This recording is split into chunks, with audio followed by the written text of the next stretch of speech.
Previously, we went over what the build lifecycle is. In this chapter, we will explore how tasks are structured, including what task types are and how they are used when authoring tasks. In the Introduction to Gradle Build Tool for Developers training, we went over how tasks have inputs, they perform an action, and they may produce outputs. In this training, we will go over how to author custom tasks. It's helpful to go over how tasks are structured. In Gradle Build Tool, there are tasks and task types. You can think of task types as templates. Say you wanted a task to copy a file from one location to another.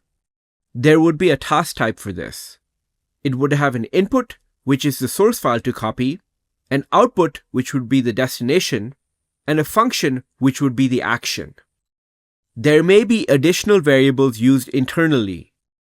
So to differentiate between them, the input and output variables are annotated. There may also be additional helper functions.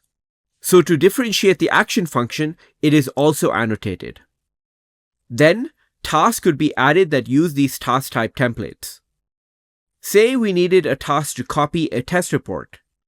We can add one that would use the copy task type, and then configure the input and output. Say we also needed another task that copies a jar file. We can add one, and it would also use the copy task type. And we can configure the input and output for this. The tasks just need to use the task type and configure the inputs and outputs. They don't need to provide an action, which is provided by the task type. Gradle Build Tool provides many built-in task types that you can leverage when authoring tasks. In this training, we will go over how to author tasks using built-in task types, as well as implementing your own task types and using those for tasks. Now that you understand the difference between tasks and task types, we can look at examples of how to author custom tasks.